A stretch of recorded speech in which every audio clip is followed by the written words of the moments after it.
మా పిల్లలు కూర్చోండి వద్దులు వాళ్ళ నాన్న వద్దని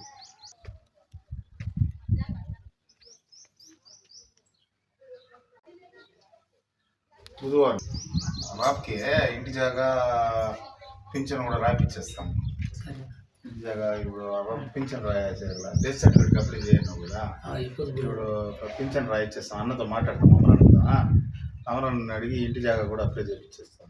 అప్లై ఆల్రెడీ చేయకున్నారు కదా, అట్లయితే వస్తుంది. అన్నకి ఒక మాట చెప్పేసి ఏడన్నా జాగా చూపిస్తామా, మళ్ళీ లోన్ చేయిస్తాడు అమరన్న, మళ్ళీ ఇల్లు కట్టించేస్తాం. అదే పిల్లలకు కూడా చదువు చేపిస్తాం. అన్నతో మాట్లాడతాం.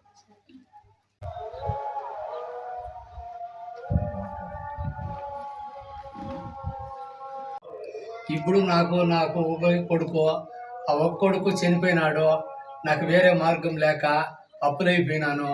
ఇప్పుడు చదువుకునే బిడ్డలు, చిన్న బిడ్డలు అప్పుడే మా నాయన కొడుకు చనిపోయిన దానికి వేరే దిక్కు తెలియకుండా ఉంటే మన మురుగా సార్కి, మన శ్రీధర్ సార్కి చెప్పిన దానికి తెల్లవారి నాకు వచ్చి మా ఇంటికాడికి వచ్చి నాకు సహాయం చేసి నీ బిడ్డలకి, నీ కోడలకి ఇల్లు తీయించి, ఇంటి జాగా తీయించి అమరడంతో చెప్పి మేము ఇల్లు కట్టిస్తాము, పిల్లలకు చదువు గురించి సహాయం చేస్తామని చెప్పని మురుగన్న, శ్రీధర్ అన్న చెప్పిన దానికి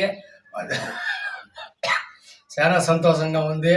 నాకు ఇదే మీరు చేసిన 10,000 బాధ అనుకుంటాను.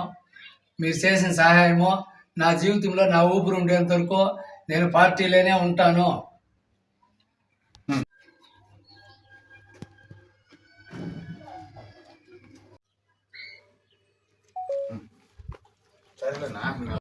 పోయి చూపించేస్తాడు, అంగడి చూపించి చెప్పేస్తాడు.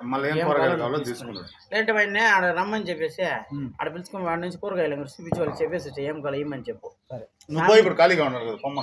అదే సామిన వాళ్ళకి ఫోన్ చేసి వాళ్ళ నెంబర్ ఇచ్చేయి, ఏం కావాలి దించేయమని చెప్పు, చేస్తారు. ఇంక